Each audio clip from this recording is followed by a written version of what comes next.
एक समय की बात है। एक परिवार में सभी हंसी खुशी रहते थे। उस घर में एक बूढ़ी माँ, उसके 2 बच्चे हेमंत और सुनील और उसकी बड़ी बहू रहते थे। अगले महीने हेमंत की शादी एक अच्छे और अमीर खानदान की लड़की से हो जाती है। क्योंकि शादी जून के महीने में होती है तो बस सबका गर्मी से बड़ा ही बुरा हाल हो रखा था। शीला तो घर में घुसते ही गर्मी के मारे बेहाल हो जाती है। शीला और हेमंत, तुम दोनों थक गए होंगे, जाओ अपने कमरे में जाके आराम करो। जी भाभी। हेमंत और शीला जैसे ही कमरे में जाते हैं कि शीला एसी का रिमोट ढूंढने लगती है। क्या हुआ शीला, कुछ ढूंढ रही हो क्या? जी वो मैं एसी का रिमोट ढूंढ रही थी। गर्मी काफी ज्यादा हो रही है ना, तो मैंने सोचा थोड़ी देर एसी चला लूं। लेकिन हमारे घर में एसी है ही नहीं। क्या घर में एसी नहीं है?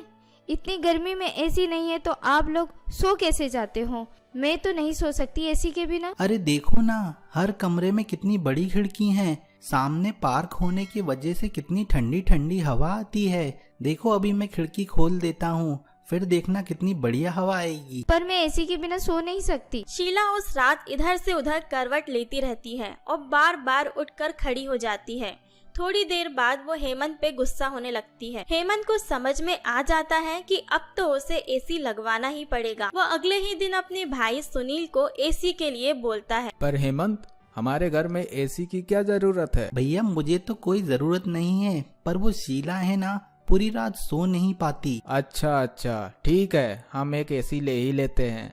और हाँ, तुम अपने कमरे में लगवा लेना। उस दिन घर में नया एसी आ जाता है। शीला एसी को देखकर खुशी से पागल हो जाती है। अब तो ठीक है ना, अब तो खुश हो? बहुत ज्यादा खुश हूँ मैं, घर में एसी आ गया। उस रात शीला आराम से सो जाती है, लेकिन वो एसी का टेम्परेचर इतना कम कर देती है कि कमरा बर्फ की तरह ठंडा हो जाता है। हेमंत की तो उस कमरे में कुल्फी जमने लगती है।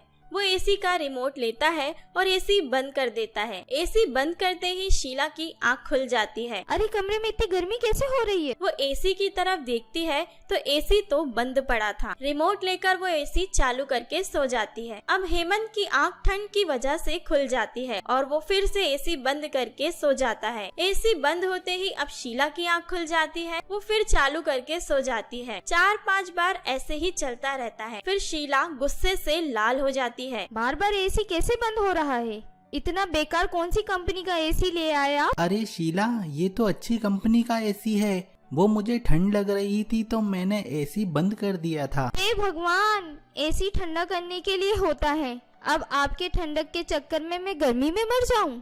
जब एसी चलाना ही नहीं था तो लाई क्यों? शीला शांत हो जाओ, सब सो रहे हैं। एक काम करते हैं, टेम्परेचर इतना रखते हैं कि दोनों को दिक्कत नहीं हो। देखो जी, टेम्परेचर जितना है उतना ही रहेगा।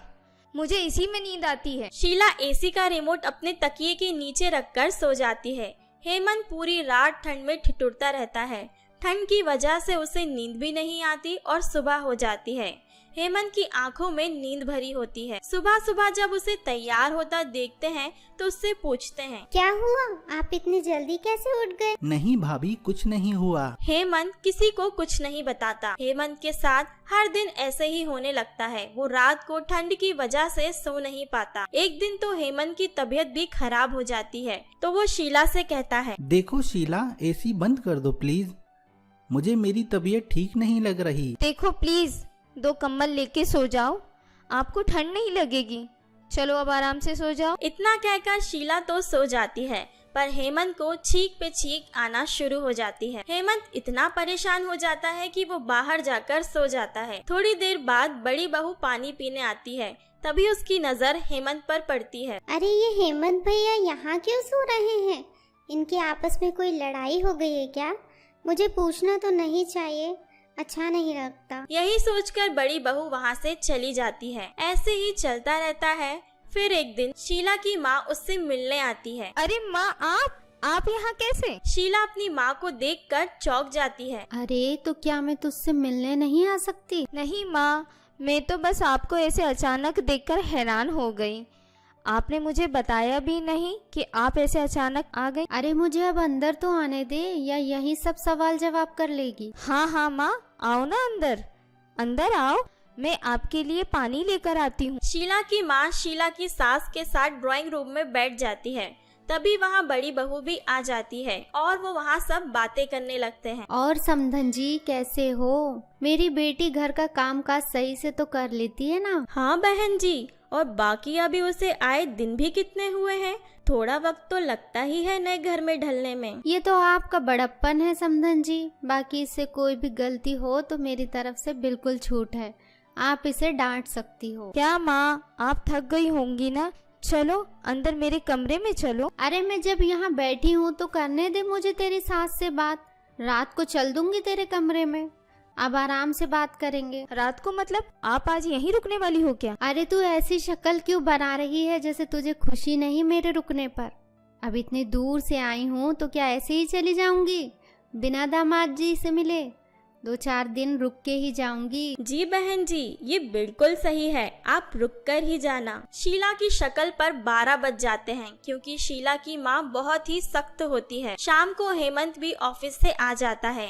हेमंत रुमाल को लिए अपने नाक को रगड़ रहा था। अरे माँ जी आप, नमस्ते माँ जी, कैसे हो आप? मैं तो ठीक हूँ दामाद जी, लेकिन आप ठीक नहीं लग रहे हो। बस माँ जी थोड़ा जुकाम हो गया है। ऐसे भरी गर्मी में जुकाम कैसे हो गया? हो गया माँ जी, क्या बताऊँ। थोड़ी देर बाद सब खाना खाकर बढ़िया एक दूसरे से बात कर रहे होते हैं। अब बात आती है शीला की माँ की सोने की। माँ आप ना माँ जी के कमरे में सो जाना आज, ठीक है ना? अभी तो तेरे कमरे में चलेंगे ना, थोड़ी बात करूंगी ना, फिर सो जाऊंगी तेरे सास के कमरे में जाकर। शीला अपनी माँ को अपने कमरे में ले जाती है। थोड़ी देर वो अपनी माँ से बातें करती है और वहाँ पे हेमंत भी बैठा होता है। थोड़ी देर बाद शीला की माँ सास के कमरे में जाके सो जाती है। उनके जाते ही शीला का वही ड्रामा चालू हो जाता है। हाय कितनी गर्मी हो रही है, मैं तो मर जाऊंगी ऐसी गर्मी में। अभी तो तुम इतनी देर से अपनी माँ के साथ बिना एसी के बैठी थी, तब तुम कुछ नहीं बोली, तुमने एसी भी नहीं चलाया। हाँ तो मेरी माँ ठंड में नहीं रह सकती है, इसलिए मैंने एसी बंद रखा था। हेमंत को ये बात बहुत बुरी लगती है कि शीला अपनी माँ के लिए गर्मी में बैठ सकती है, पर उसके लिए जरा भी एडजस्ट करने के लिए तैयार नहीं है। हेमंत हमेशा की तरह बाहर सो जाता है। अंदर शीला मजे से कमरे को चिल्ड करके सो रही होती है। तब शीला की सास चुपके से पंखा बंद कर देती है। गर्मी से परेशान शीला की माँ उठ जाती है। अरे ये पंखा कैसे बंद हो गया? लगता है लाइट चली गई। एक काम करते हैं, बाहर चलकर सो जाते हैं, वहाँ अच्छी हवा आएगी। दोनों उठकर बाहर आते हैं। शीला की माँ देखती है कि उनका दामाद सोफे पे सो रहा होता है। ये देखकर उसकी आंखें फटी की फटी रह जाती हैं। अरे दामाद जी, आप अपना कमरा छोड़कर बाहर क्यों सो रहे हो? जी ये तो रोजाना यहीं सोते हैं।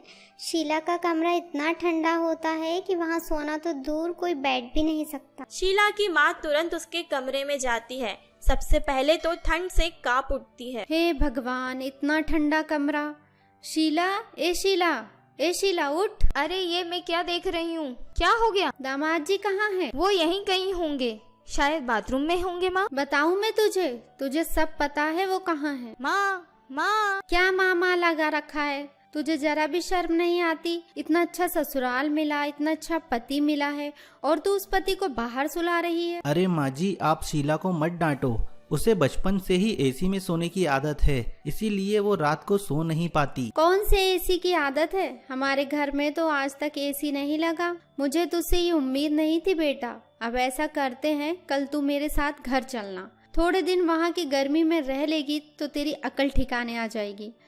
आपको कोई ऐतराज नहीं है ना समधन जी? शीला की माँ अगले दिन ही शीला को अपने साथ घर ले आती है। मायके आने के बाद शीला की हालत पंखे में सोकर उसकी ऐसी हालत हो जाती है कि उसे अपनी एसी याद आती है। फिर ये सब के बाद शीला अपने पति को चुपके से फोन करती है और बोलती है, मुझे यहाँ से ले जाओ प्लीज, मुझसे गलती हो गई, मैंने आपके बारे में नहीं सोचा, मुझे माफ कर दो। ठीक है, मैं तुम्हें आज ही आता हूँ लेने। शीला को अपनी गलती का एहसास हो जाता है। फिर वो दोनों खुशी खुशी रहने लगते हैं।